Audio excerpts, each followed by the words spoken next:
So, hello and welcome to our class this evening. We're doing delicious on a budget so that we can showcase how much the Thermomix can save you and hopefully see how it's a great investment to have in your kitchen. Um, just if you have questions about anything, please feel free to put it in chat.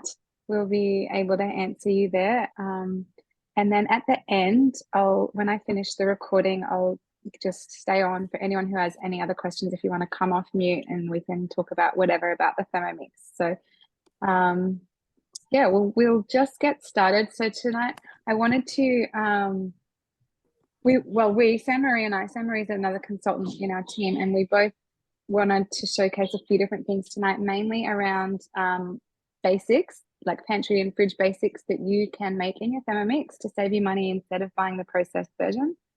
We also wanted to showcase some of the main meal recipes that are very cost effective. Hopefully you can cut out takeaway and things like that.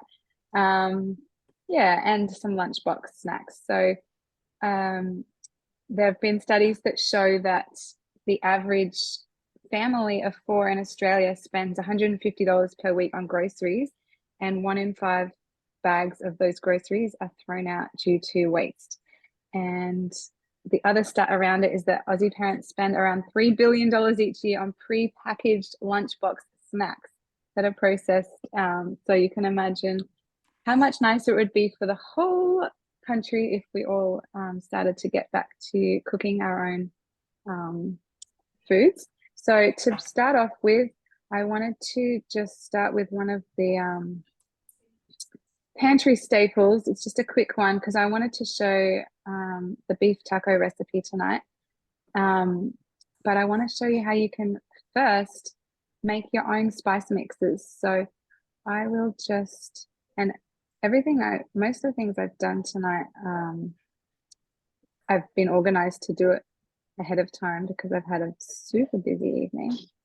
So yes, here is our taco seasoning mix. Hello, I wanted to show you another quick basic that you can do in your Thermomix instead of having to buy the pre-processed packaged version, and that's the taco seasoning.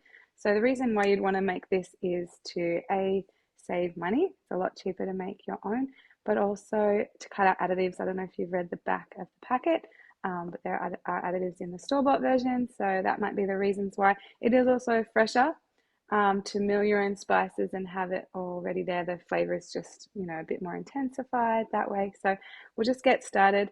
There's a whole heap of spices and it just takes 1 minute. So the recipe is on Cookie Doo. So it's just chili powder, garlic powder, onion powder, oregano, paprika, cumin seeds, salt, and then there's optional ingredients. Well, it's all optional. You can substitute whatever you want. But the optional is to add more chili, so chili flakes, and also whole peppercorns. I am not putting those in. So I've just got all the other spices here that I've already pre-measured. The quantities are all in there. And then it's just a matter of putting your lid on and blending it. And now I've just looked at my lid and seen a few drops, so I'm drying it. But that's a really good point to tell you. When you're milling spices or anything dry in your Thermomix, make sure it is really dry. If you're going to be, chopping an onion and cooking dinner, it doesn't matter if there's a bit of moisture in there because who cares? But in the case of milling spices, make sure it's really dry. Put the lid on and we're going to go to blend mode for 1 minute. Okay, so that is all done now. And so now it's just a matter of storing it. I do like to scrape down all the spices from the lid, so we don't want any waste. And now I've made this right before I'm about to make a beef taco mix. So I don't need to worry about cleaning the bowl too much. So if you're going to be doing something like this, same as when I'm making garam masala, I do it right before I'm going to make a curry, or I make my stock paste right before I'm going to make a soup or a pasta, something like that, just so you're not having to clean the bowl and you're getting that extra goodness in your recipe. So yeah, now you just store it in a jar and use as needed. So that's it. I will just show you one other little trick. if you want to, well, depends. If you're pouring it into a deep bowl, it should be okay. But if you're pouring it into a skinnier jar, a lot of people like to use the lid as a funnel because it's already dirty anyway. And then it's up to you whether you use it that way or that way. I've seen people do both, but whatever. Of just getting it into your jar or your bowl. And it smells really good. So yeah, that's it. And there's your homemade taco seasoning, and it will last, I don't know how many times, because however much you put in your recipe will determine how long it's going to last, because some people like to put in a lot or a little.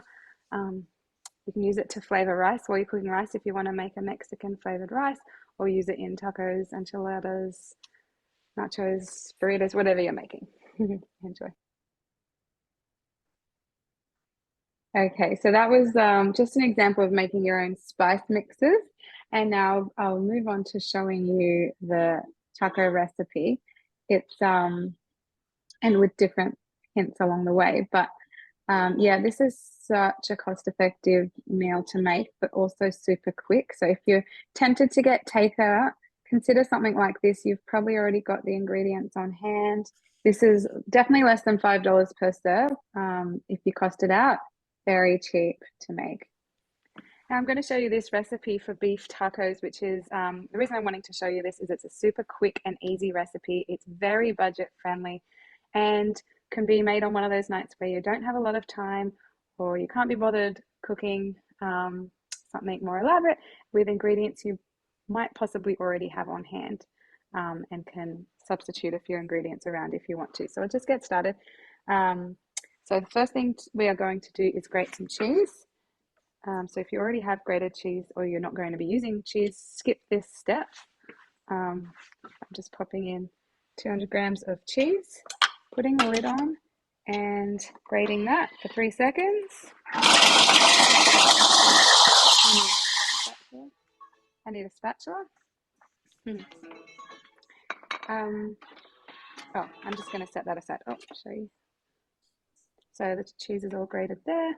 If you want it finer, you can do it a bit longer or a higher speed, but I like that texture. That's good. I'm just going to set that aside because the next thing tells you to transfer it into a bowl and clean and dry the bowl, because you don't want cheese remnants while we're going to be cooking the recipe, because that will bake onto the stainless steel. So do clean and dry your bowl after grating cheese. But I'm actually switching bowls because I have two, lucky me. And I'm using the bowl that I just made taco seasoning in. So I milled all my spices to make my own taco seasoning, and then we just carry on with this recipe. So adding in 2 cloves of garlic, and we are going to chop that. Lost my measure cup. I will use this one. Don't know what I've done with that. So another 3 seconds.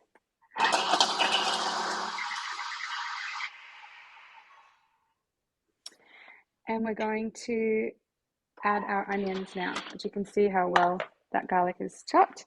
So the recipe asks for onion chopped in 3 to 4 centimeter wedges. I hate chopping onions, so I'm going to make the Thermomix do it for me.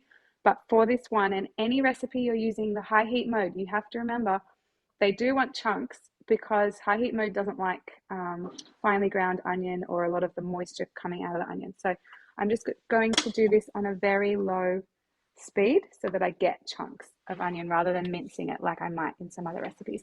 So I'm just going to show you how in any recipe you can go out of it. So here it's telling me to add wedges. So I'm going to press home and just manually chop those onions on speed 4.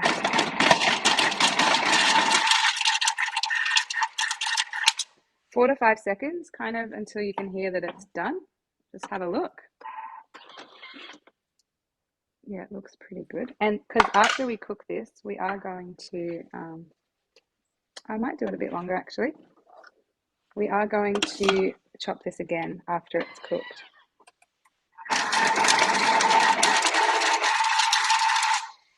Okay, I'm confident that will be good. I'll put you back to where you were. Okay, great. So our onion is chopped in big chunks, so high heat will like it. And we're adding some oil, and I'm just using the scales to weigh in 20 grams of oil. With high heat, they do want you to make sure you use the right amount. If it doesn't detect the right quantity of ingredients and the fact that it wants that much oil, you might get a message saying, no, you haven't done the right thing. So do just kind of try and stick to the recipe there. This time it wants our splash guard. So put that on, and that is going to sizzle away for 4 minutes. Okay, so that has finished, and it smells really good because the onion's being sauteed. You can have a look now, you can see all the steam coming up there. So now we are going to, I'm just going to scrape it down. But now it's going to chop those onions finer so that we can carry on with the recipe. Obviously it wanted the larger size to saute nicely, but now that it's sauteed, we want it finer. So in goes our measure cup and just 4 seconds of chopping.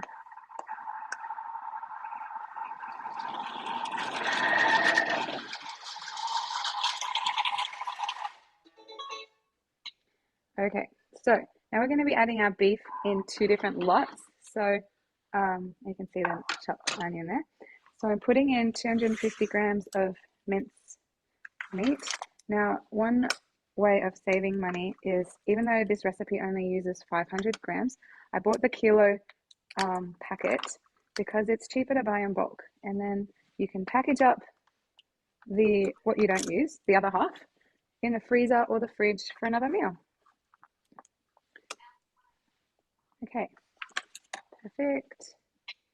And we want to add some oil, which I started to put away. And our splash guard goes back on again because this is going to be using high heat. And that's it. So while that's going, you've got a few minutes. This will take 5 minutes. So during that time, I'll just show you actually. I'll bring this closer. During that time, if you go to these 3 dots up the top next to the preview button, you can look at the whole recipe detail, so you can look ahead and get out what else you need. So I'm going to need to get out tomato paste, water is easy, taco seasoning, and then I can start getting my salad ingredients ready if I want to. So I know I've got 5 minutes to do that. The other thing, if you just want to see the next step, is you can just press preview, and you can keep doing that till it shows you the steps you want to see, and when you're ready, just press back to the bookmark. This step's really easy. All we're going to be doing is transferring it into a bowl so that we can cook the next batch of mince. You can I don't know if you can hear it still sizzling in there, even though it's off the heat now. Okay. And what I will say is, I did get lean mince, so there wasn't a lot of fat in there. So the bowl has a little bit started to brown. Don't stress too much about the browning of the bowl. It can come off in the next step, but just use your spatula to kind of loosen it a little bit before you carry on to the next step. Get that last little bit. Okay, so adding in more mince.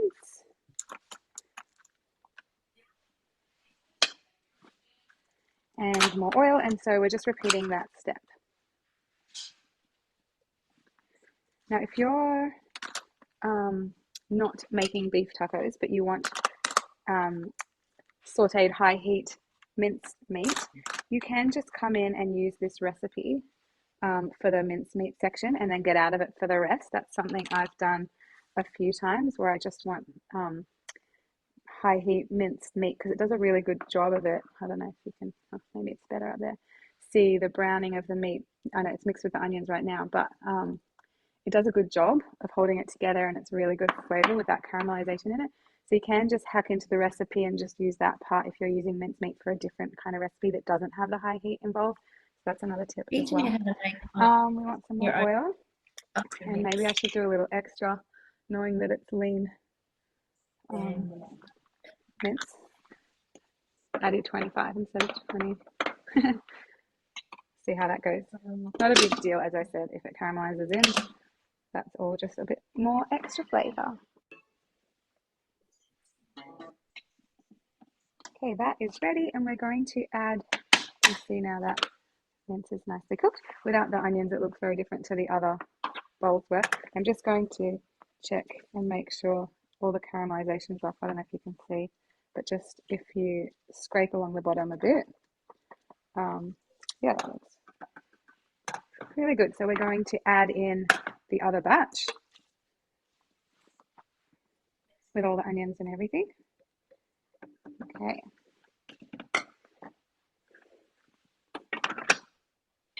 So now we want some tomato paste. And I'm skipping the water because I actually don't like it very runny. I've made it with the water before and it was too runny in the end. I think because the mince has extra liquid, like the cooking liquid in it. I don't want the extra water. But what I am going to add is, this is just my own thing to help it stretch further, is a tin of black beans that I've just rinsed off in the simmer basket. We like the flavor of having beans in it too. So I'm skipping the water. You can do that in recipes. You don't have to put everything in. And now it's asking for 20 to 30 grams of taco seasoning. I'm just going to do this on the 20 side because I think it's very strong with too much for my kids. I especially have one who really does not like spice, and that means pepper. So, yes. And then we put the simmer basket on top for cooking. So that's just going to cook for 3 minutes and it's ready to serve with your ingredients. So I just wanted to show you, well, not really that exciting, but during that time I've cut up some lettuce, tomato, and I was about to cut up some avocado. I've got the cheese that we grated earlier here as well. And one thing, I am serving it with coriander today because I happen to have some coriander. If I don't have it, I don't bother because we're trying to be easy. But one thing I'll show you is I've had this is another thing about, it is saving money because you're cutting out waste, is these vacuum seal containers. I have had this bunch of coriander that was due to be used definitely a week ago, but I've had it in this vacuum seal container. So you just put your food in and then use the mix shop has these, the vacuum seal thing. The other thing I'm going to do with the other half of my avocado is put it in, this is a vac seal bag that comes with it as well, and you can use the vac sealer with it. So it just means you're cutting out waste because you're letting your food last longer in your fridge till you need it.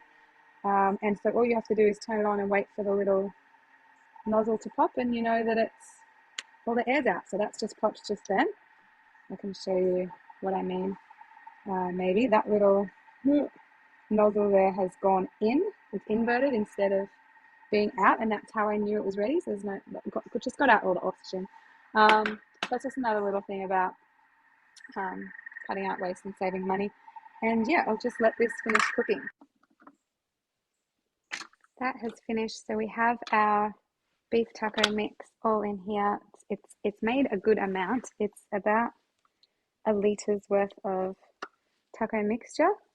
So I would just get my wraps, put a bit on, and you can make your own wraps in the Thermomix as well. And I haven't tonight. I had a packet of wraps that I've been wanting to use, so I haven't done that tonight. But just layering on my mix, adding my cheese, and then it's whatever else you want to add. So some lettuce,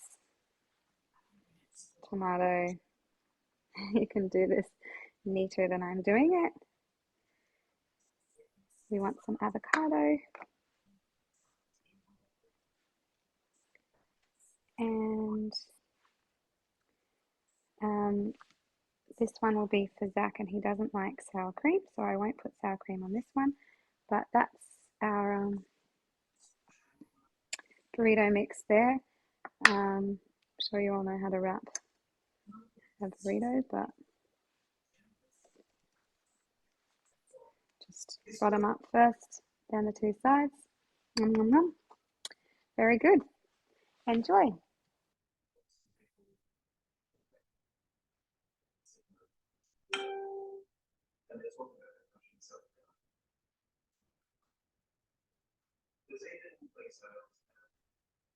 Sorry, I ended it too quickly and it was about to show you the end result on the plate. But yeah, so that was just a really good example of main meal dishes that you can make in your Thermomix. So super easy. You're not breaking a sweat in the kitchen. You're just, only takes you a few minutes of your own time, but it can save you so much money.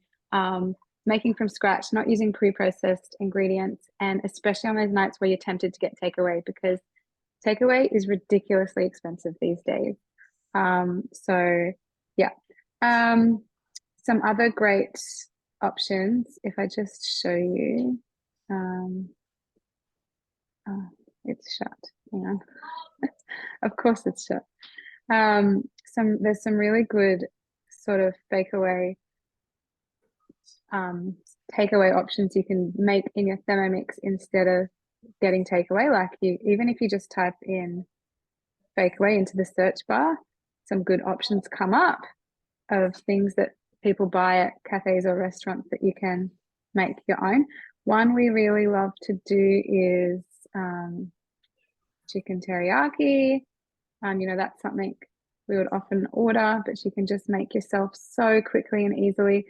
We also love, this is such a quick recipe, the Mongolian lamb. It says 3 hours, but that's like marinating time. It's like on the table in less than 20 minutes. So there's lots of like things that you would normally buy out at a restaurant that you can make at home, even if you just type restaurant dinner. You get the types of foods that you would buy out. I don't know why that snuck into the dinner category, but anyway.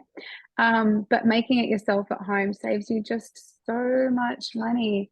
So I definitely recommend having a look in Cookie and seeing the new recipes that come up every month, because there's different recipes that sneak by. So if you scroll down on the home page, you can see what's trending and what everyone else is cooking at the moment, and then the latest collections, so that you can see when there's new recipes. Oh, look, there's even a collection called Stack Up the Savings featuring the beef tacos that I just showed you. I've made all of these recipes and they are delicious, and yet definitely very cost-effective recipes. So you can even just like type budget into the search bar and see what comes up. So that's another good idea as well. So use your cookie dough to help you save money and find new recipes that you want to make. And if you don't subscribe to Cookie Dough, you can get a 30-day free trial, but recipecommunity.com.au also has a lot of great recipes that you can see as well. I'm just seeing in the chat, the steak fajita sweet potatoes. Wow, I have not made that. So that's something I want to try. I love fajitas, so that's great.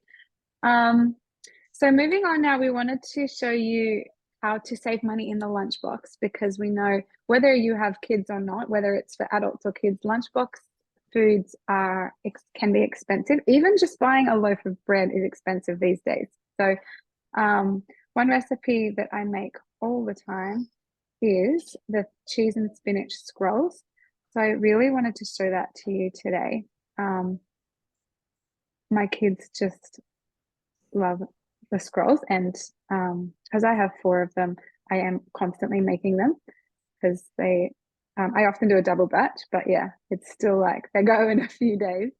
So yes, I'll show you how to make these scrolls, and hopefully you can be inspired to do something like this yourself.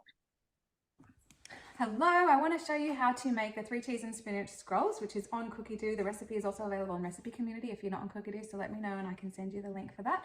But we're just going to get going. So I'm going to, if you aren't sure what the recipe is like, it's always a good idea to read through it first. So once you go into recipe, you can scroll down. It tells you the info like time, portions, ingredients, steps, nutrition guide, and any hints and tips or substitutions or variations you can do as well. But we're just going to get going. So it's telling me to get my tray ready.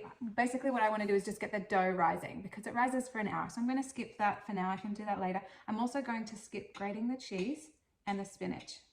Now, if you are not in a hurry to get the dough rising, follow the recipe as normal. But I'm going to show you my cheat. I'm always trying to take shortcuts in the kitchen. So I just want the dough happening. So I'm going to place in 300 grams of water, and the handy scales have come up so that I can just pour that straight in without needing to measure or anything like that. Press next. Now we want 2 teaspoons of yeast, dry instant yeast. If you're using fresh yeast, you're going to want 20 grams. It's quite different. And we press next, and we want some oil, just drizzle it in. Hopefully I've got enough in here. Oh, it might just be enough. It's slowing down in there. Might have to open it up and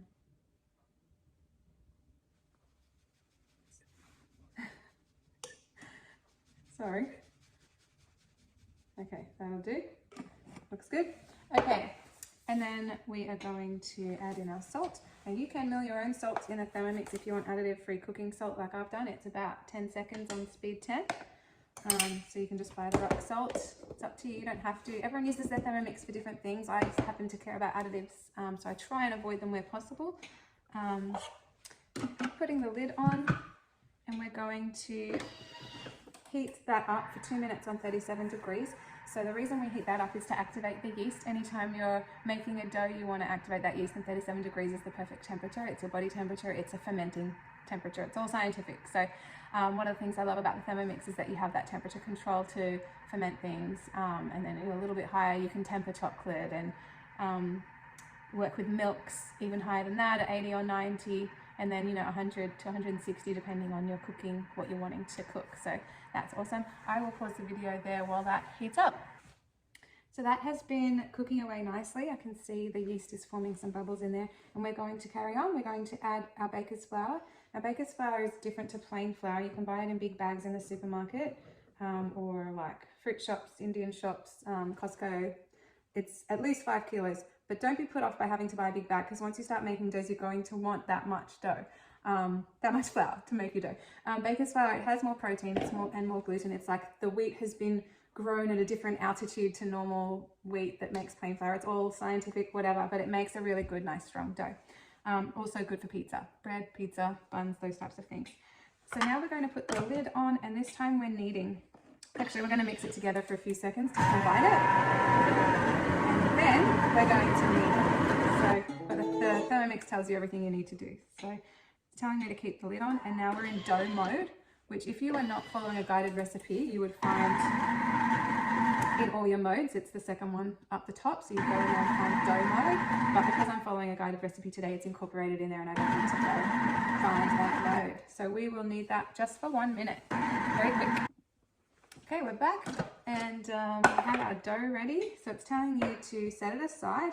You can put it in a bowl with a tea towel over the top for it to rise. I'm going to wrap it in my silicone thermomat because this really traps in the heat and gives it, makes it rise a bit quicker. The fact that we heated up the dough to 37 degrees means it's rising quite quickly as well. But you want to put it in a warm place. So, oh, sorry, I didn't show you. As I tipped it upside down, I was twisting here so that all the dough fell out, and there's just a little bit left in there. I'll get in my hand. Just be careful, obviously, because the blades are sharp. If ever you want to get it off without putting your hand in, put it back on the Thermomix, turn it up to speed 10 just for 1 second, or press turbo for a second, and everything will fling to the sides. I haven't needed to do that because I'm happy just to put my hand in. But so we're going to work this into a ball. You want to put it in a warm place. So I'm going to wrap it up in my mat and just set it aside. Some people like to fill their thermoserver with hot water and sit it on top. You could heat up your microwave for a few seconds, like 30 seconds, and then put it inside. Obviously don't have the microwave on while the dough's in there. Some people use their oven, some people put it in their aroma and have it on ferment mode in the Thermomix, so it's heating in there. Just wherever you can that it's warm. And we want to heat that up, rise it for about an hour or until it's about double in size. In the meantime, I'm going to grate the cheese. So in that 1 minute while the dough was rising, I was able to quickly dice some cheese. So to go back in a recipe, if you can either press the back button, and as I said, normally you just follow the recipe as straight. I just wanted to get the dough rising. But if I go to recipe detail, I can scroll down and then just click the step you want it to start at. So I'm going to click step 2 and it takes me back to where it's asking me for the cheese. Now this recipe asks for 3 different types of cheeses. I'm just wanting to be quick and easy and cheap, and so I'm just using tasty cheese. So it's all going to go in. We want 200 grams. And I haven't bothered washing my bowl because a little bit of dough remnants in my grated cheese that's going in my dough doesn't matter. So you can see I've got about 220 grams. I was just eyeballing it while the dough was rising, so that's fine. It tells me to put the lid on. And we're going to grate that on 5 seconds on speed 8.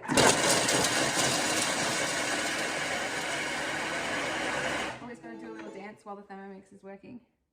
So we're going to set that aside and move on to the spinach. So now if you're wanting to, my kids love cheese and spinach scrolls, and I'm happy for that extra goodness to be in there. Green's trending, you know, green's the new pink. Or my son calls it Hulk bread. Or he used to, he's a bit older now. That's grated cheese, 5 seconds, speed 8, so good. So much cheaper than buying grated cheese. But if you don't want to use spinach, like if you're wanting to make these scrolls even cheaper on a lesser budget, because I reckon making this, and it makes me 15, costs me, I'm going to exaggerate here with the cheese and spinach and the dough ingredients, probably, it's less than $5, but you know, a few of those dollars are the spinach and the cheese. The dough is about $1 to make. So yeah, if you want to make it cheaper, don't use the spinach. You could use Vegemite or just cheese and herbs or just cheese or whatever, pizza sauce. But we like the spinach going in. So we'll chop all that up. You can also chop the spinach and cheese together if you want. That will result in the buns being more green. And if you want it even more green, you can actually chop up this spinach and then make your dough, and the spinach will work into the dough and it will be really green and it will be quite cool. That's something I've done in the past as well. So we've chopped up our cheese and spinach. The dough is rising, so now all we need to do is wait. What I will do is let the machine clean itself by filling up with some water and going into pre-clean mode, so this can wash itself while the rest of the dough is rising. Okay, so I've rolled out the dough on my mat and it was rising for an hour. I've rolled it out, I've sprinkled on the spinach and the cheese. It's boring to watch, but like it only takes a minute. Now there's 2 choices you could do now, and I'm going to do something differently to most people. I cut mine in strips because I don't know, I'm just not good at cutting them nicely when it's one big roll. Some people use dental floss. I just think it's finicky, and I've tried a few times and this is just quicker for me. So this is what I do, but most people roll this up from lengthways here up to here, and then you can either bake it as one long roll and then slice it after it's baked, or once it's long one roll, as I said, you're just meant to cut it from there. And you can use a sharp knife or dental floss, but I just find it easier for some reason, I think I must be a bit weird, to cut it in strips and just roll each one. And I know it seems like it would take longer, but I think I'm pretty quick at doing it. But yeah, I think maybe try it a few ways and see what you like best. It probably was more with the cinnamon bun rolls that I started doing it this way, because the cinnamon bun roll dough is very soft and you know, a little bit stickier, like it's a little bit harder to handle, so it just seems easier. But yeah, I just kind of roll it up and place it upwards on the tray, and I get 15, and you can see the sizes I do. If you want them bigger, just do less and they'll be bigger. Like you can roll the dough so it's thicker, so it doesn't take up the whole tray. Maybe do half each, and then each one will be thicker. It's up to you. Play around with the sizes and shapes you like. If it's sticking to your mat, you can use your spatula to help you get it off, but I just find using my hands quite easy. So yeah, this is what I do. And then what's also different about this recipe is that we put it in a cold oven. So most doughs need 2 rises. You have the first rise when it's one big mound, and then you shape it into whatever shape you want, whether it's rolls or scrolls or buns or baguettes or cobs or whatever you're doing, and then you do a second rise. And so in this recipe, what we do differently to normal is that the second rise happens in the oven while it's preheating. So as soon as I've put these on the tray, I'll put it in the oven where I want it, and then I will turn it on to 200 and they will bake. And then, yeah, as I said, as the oven preheats, they will be doing their second rise and continue on baking, and I will show you the end result. But yeah, that's basically how I make my scrolls. If you have any questions, please feel free to reach out. But yeah, definitely for me, it's cost saving. I mean, I was really exaggerating before. I really think it's only $2 or $3 to make all these scrolls, and additive free and tasty, and the kids love them. I always get this extra cheese. What you can do now, see, I do 3 rows of 5, but you can do whatever. I think the recipe says 3 by 4. I just flatten these out now.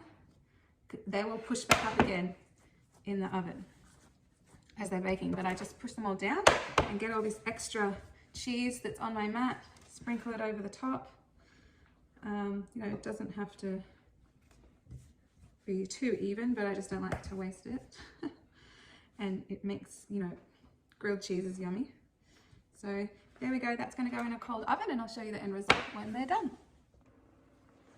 I can show you the end result of the cheese spinach scrolls now. You can see they're baked in the oven. You can tell they're done and they're brown. You can also look on the bottom and, you know, make sure they're crispy on the bottom, but they're just beautiful. They just, let's use this. It's very hot, but they just pull apart from each other very nicely. So you can see the inside is all nice and soft and gooey and just beautiful. Crispy on the outside, soft on the inside. And then we've got scrolls. I put these in the freezer once I've cooled down, and then each morning the kids grab one from the freezer, put it in their lunchbox. By lunchtime it is defrosted, ready to eat, and they love it. Okay, so there we had our lunchbox snacks way of saving money. And now I wanted to introduce you to Sam Marie, who's going to show us some other things, some other ways to save money with Thermomix.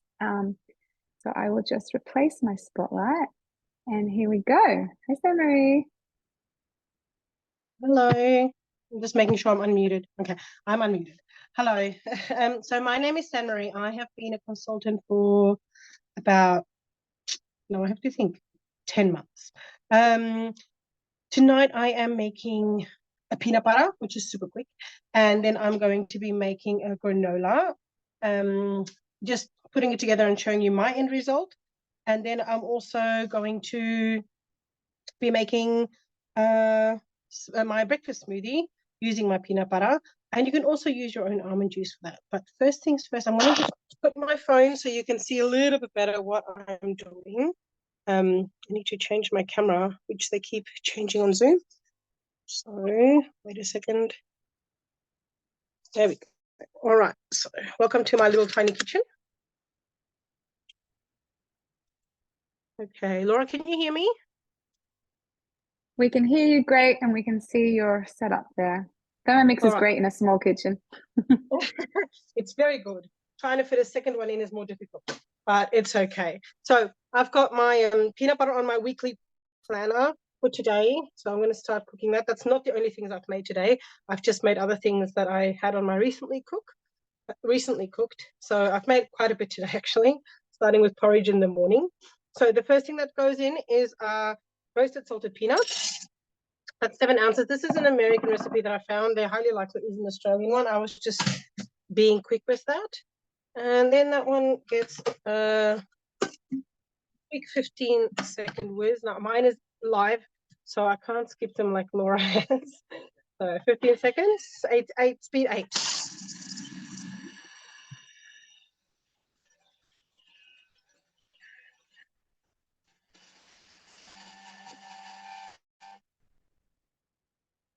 Right. Okay, you could hear that towards the end that there was a little bit less resistance. So it was scraping down our sides. Have a look at that. I'll put that so you can see that a little bit better. It's a nice fine peanut mix. There we go. We're just scraping down our sides. And I'm going to tear this because I have the lid on for the weight still.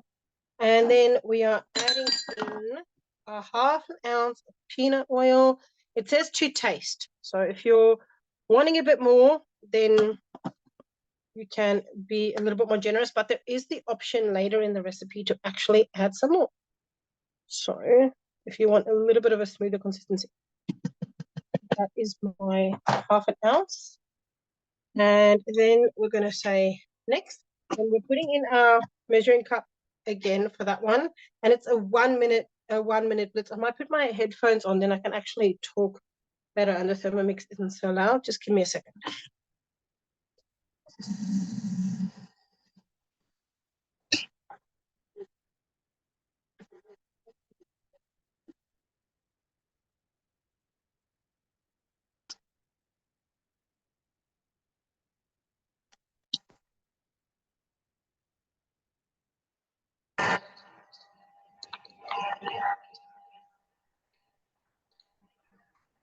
All right, that might be a bit better.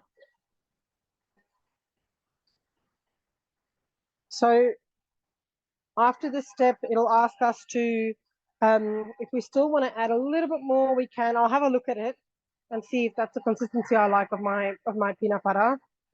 So this peanut butter I mainly make actually to use in my smoothies. Now I've done this mix with cashews as well, and it makes a beautiful, beautiful, yummy cashew butter.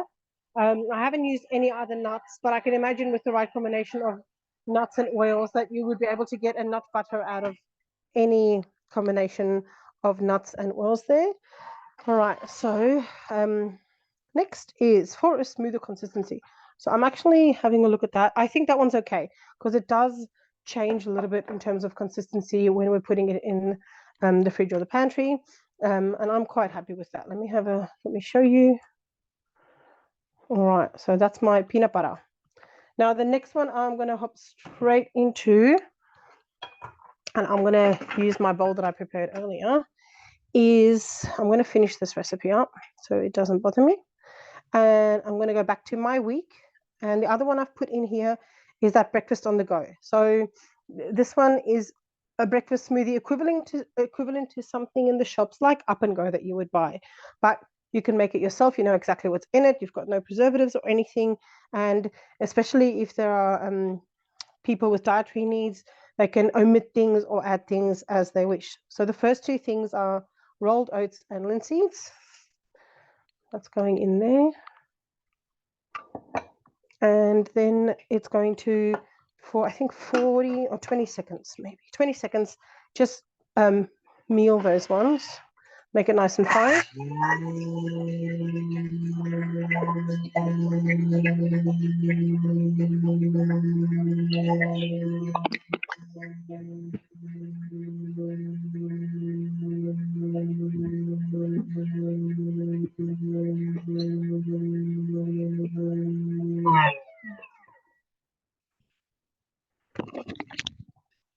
All right, now the rest of the ingredients. Right, so this one it's a bit messy, as you can see around the rim. I like to just give it a tiny shake, not too much because I don't want to be putting too much pressure on my machine. I'm more going up than down just to release some of the extra floury bits sitting on my lid there. So there you pretty much have an oat and linseed flour in the bottom of your mixing bowl. Your next step is a ripe banana. Then later on, we also have some honey and vanilla bean paste. Now, I've already prepared all of that in one go. I'm going to stick that in together. Just grab my clean spatula. So there's it's banana and honey and the vanilla bean paste. Right, all going in the same go.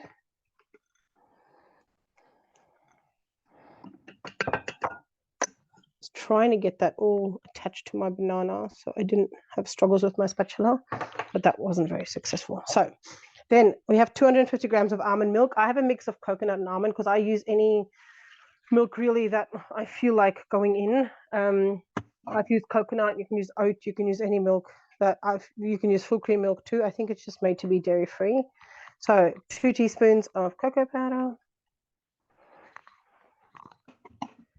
and 1 teaspoon of vanilla bean paste we have in there. We have honey in there.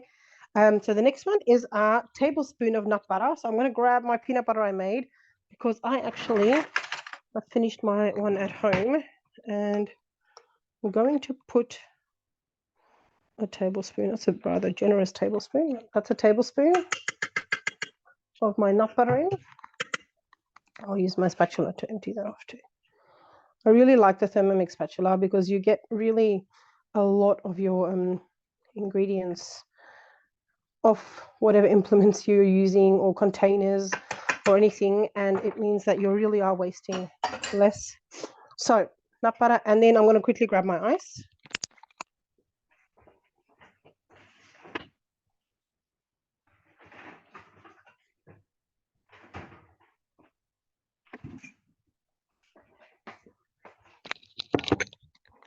Okay, so it's 150 grams of ice cubes is the next step. Oh, they got a little bit attached to my bowl in that short time. They didn't like that. Wait a second.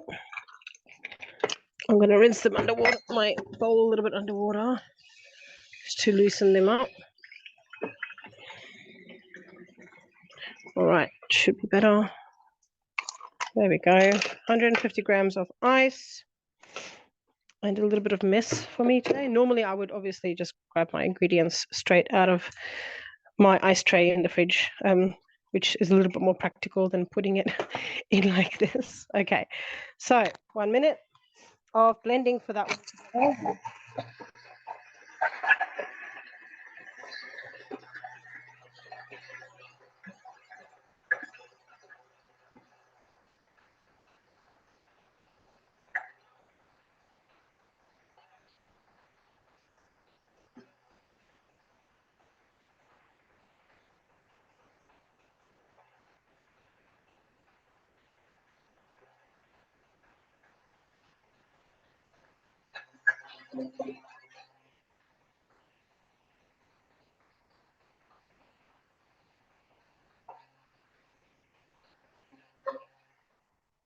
All right, so that one's done. So I often give it a second, just a quick blitz around, because sometimes my ice is a bit colder, maybe, and it's really I use chunky ice or something like that, and then I have little chunks in mine which I prefer to avoid.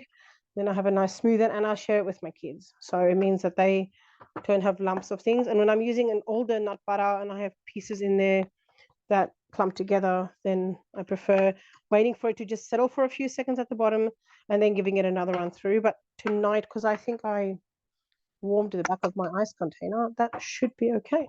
So that one just pours beautifully into, there's a few lumps.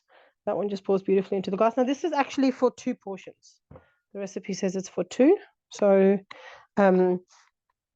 that's the one there, and then you get another glass like that out of here. There's quite a decent amount out of here, and that's why I can share with my kids, because they actually really like it too.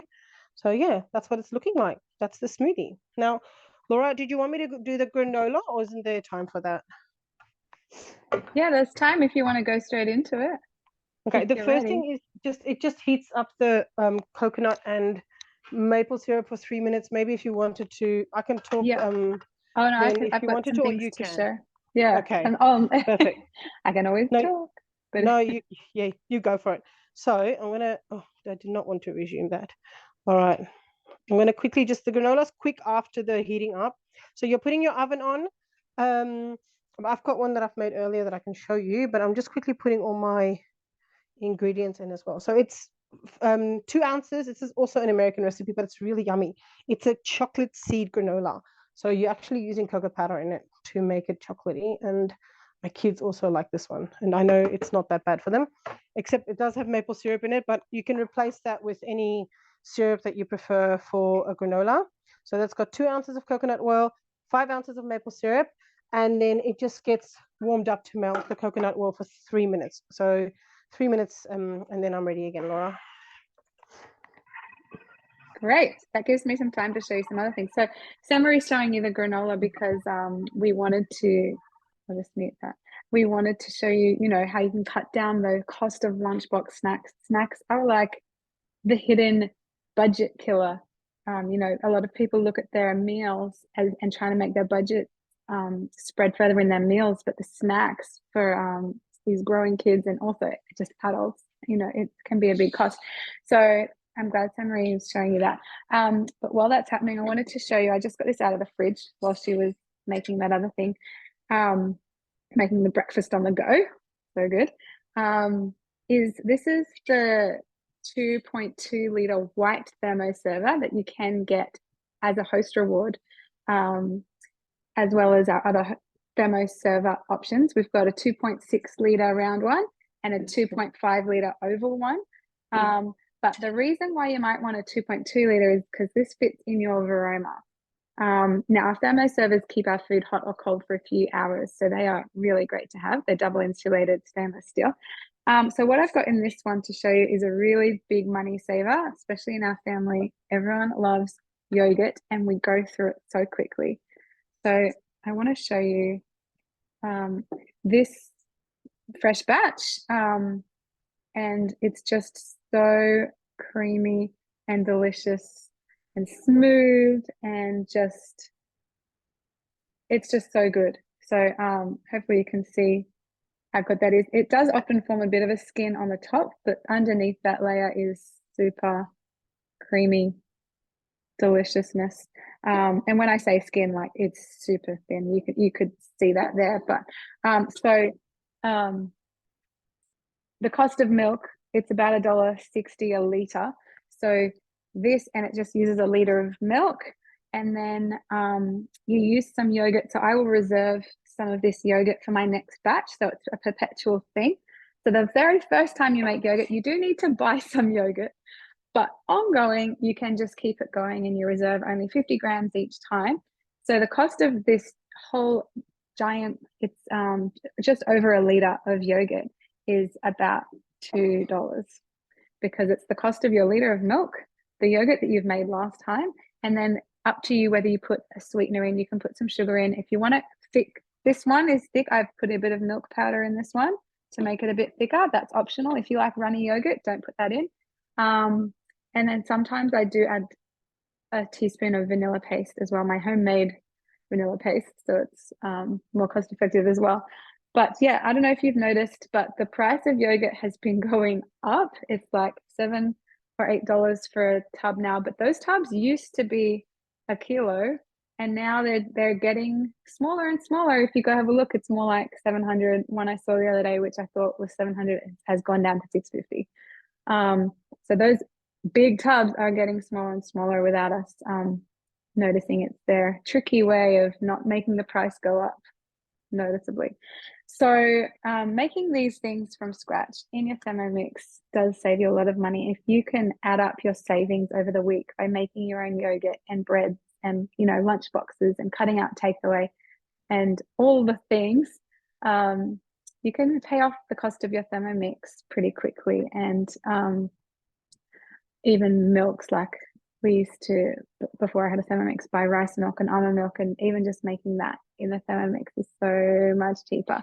But there's just so many examples. I feel like I could go on and on.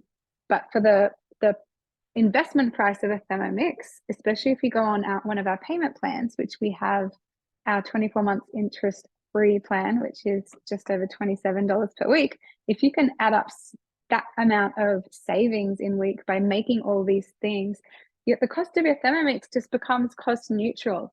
So and becomes an exciting addition in your kitchen that isn't going to blow your budget at all. It's actually going to help you reduce it, because we have found, as we've surveyed lots and lots of customers over the years, that a lot of customers find they're saving at least $50 a week on their grocery budget once they get a Thermomix, based on what they used to buy to what they now make themselves. So that's exciting savings. So I hope you guys are a little bit inspired tonight to make some things from scratch rather than buying them. I feel like San Marie is ready for me and I've talked too much, so I'll go back to her. You're on mute though. Yeah. Yeah, I'm ready. All right, so that's coconut and maple syrup. It's warmed it up nicely.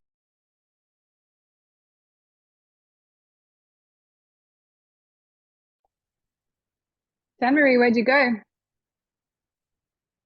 I don't know. And no, leave safe driving. No. Wait a second. Okay, am That's I okay. there? Am I there? Yes. Yes, now you Oh, are. I went into driving mode. I don't know why. Oh, yes, if you swipe the other way, yeah. Yeah, I think I swiped when I maybe unmuted myself. Sorry about that. So That'd be fine. that's my maple syrup and coconut oil mix. Now what's going in is oats, pumpkin seeds, sunflower seeds, linseeds, chia seeds. That's all. I'm gonna have to figure out how I'm gonna pour this in without making a mess though. I chose a rather big bowl because it all had to fit in. All right, there we go. All in the corner. Right, a little bit of mess. Okay. Then we have got cocoa powder and coconut flakes. So I've got some just shredded coconut that I'm kind of keen to use up because I actually prefer a desiccated coconut. My kids handle that a lot better. So I'm happy to just use up those shredded coconut pieces. And then you can add a little bit, it says 1 teaspoon of salt. So I have my salt, which I grind, I mill myself in the Thermomix. Teaspoon of salt and vanilla extract. I'm not going to put vanilla extract in. I'm going to put in, actually, I am going to put the vanilla extract in. You know what? Actually, I'm going to skip that because I skipped that last time. I prefer skipping that one because it's got extra things in there that I don't want to put in for my kiddos. So then we're just going to mix it for 15 seconds. All right, I'm going to put that onto the tray and show you how I do that. But I also will just show you one that I've baked previously. And I actually really like, I'm using white chia seeds, and the white chia seeds really stand out on the dark coconutty looking bit. I'm going to scrape this and give it just one more little mix because I've got my cocoa powder a little bit strong there, but that looks really yum. I really like this granola when it's a bit wet looking. All right, so I'm going to just scrape down my coconut. I just pop back a step and then or back 2 steps, and then it's at my 15 seconds again. I'll turn it up to speed and give it only a few seconds. All right, that should be better. All right, so that's a bit of a better mix. Then it goes onto my baking trays. I've got 2 ready just in case, and I don't leave it too thick. I'll make sure it's not too much for the one tray. So I spread it, and then so the instructions doesn't say to do this. It says bake for 20 to 22 minutes. I personally like to give my granola a bit of a stir through about halfway. So when it gets to about maybe 11, 12 minutes, I'll set my timer for that time, and then I'll give it a stir through. So that's my first baking tray. And my second one, I'll put the rest there on my second one. But then when it's baked, it's quite wet at the moment. So you let it dry completely and cool down completely when it's baked. And then you have this here, and it's quite a nice dry granola. Why are you using my phone? Sorry, I've got a 5-year-old telling me he's not happy with me because I'm using his bowls because these are the ones he bought at the op shop. So that's the comment from the sideline here. So yeah, that's the chocolate seed granola as well. Saves you quite a bit of money on that one, and time-wise, it's really not too time-consuming to do that one. Thanks, Laura. Thank you. That looked amazing. And, just so much cheaper to make your own breakfasts rather than buying them. So that's I awesome. find granola is really expensive on the shelf too, actually. Yeah, it is. Yeah, for sure. Oh, that's great. So another good way of saving money is to cut out waste and by being more organized with your meal plan and your recipes each week. So one thing I wanted to show you is when you've found some recipes you want to make for the week is to just organize your recipes. And so I'll just show you how to do that. So you press whatever you're choosing to make. Let's say we're making chicken casserole. You can add it to your week here and just choose which day you want to make it. So let's say I want to make that on Thursday, and then add to your shopping list. So then when you go into your week, you can have your whole week's worth of recipes there and have them all in the shopping list.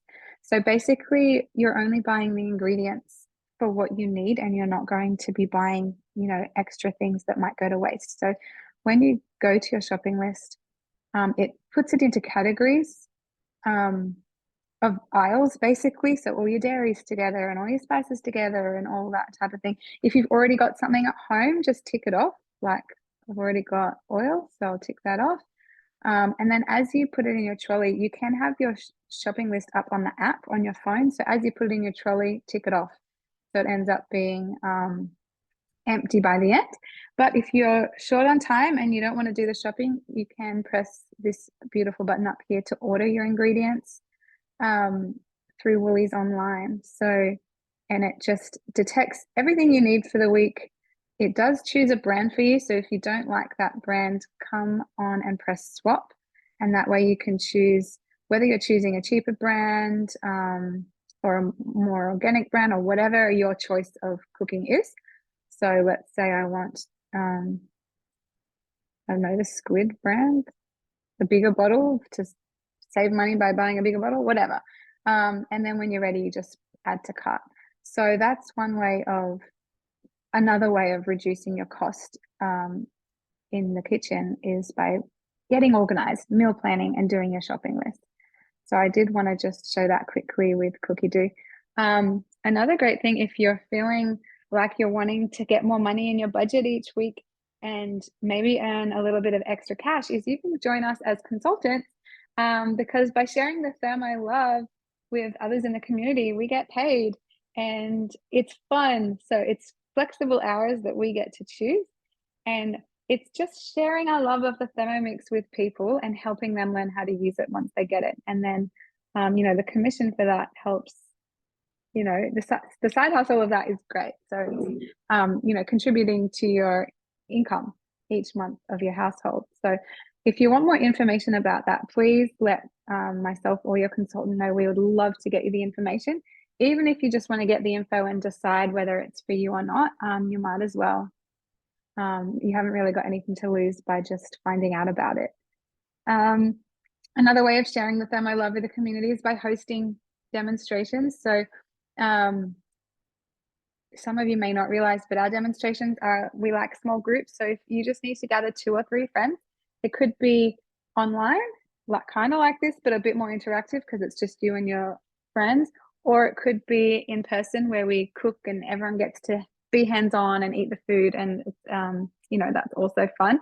But it's a great thing to learn more tips about your Thermomix, because you'll see your consultant doing things that you probably didn't know. Like, we're always sharing new tips every time we get together to cook. It's great to introduce it to your friends because, you know, you love it, we love it, we want them to love it as well. There's no obligation for anyone to purchase a Thermomix. Obviously, it's just to see how, come together, eat some food and have some fun. But also you can qualify for host rewards, which I did mention earlier when I was showing you my Thermo server. So we have 3 different Thermo server options. We've got baking mat options, and we've also got the blade cover peeler. And our promotion on at the moment for our hosts is that you can get a 12 months Cookie Do subscription for free, which is fabulous. So I've been showing you a lot about Cookie Do tonight, so hopefully you've been able to see the value in that, but you can get it free for 12 months by hosting. So yeah, reach out to your consultant if you want some info about that. And I did want to end by 8. We've gone 5 minutes over, but just before we finish up, I did just want to launch a little poll just so I can see if anyone has any interest in learning about becoming a consultant. So if you can just answer on your screen, and that way we can get you the information. And then, yeah, what I'll do is once our poll is finished, I will actually just end the recording so you can ask me questions or whatever. We can show you more about the Thermomix for anyone who wants to stay on. Otherwise, hope you've really enjoyed the evening. Hang on, I need to end this. How do I end this poll?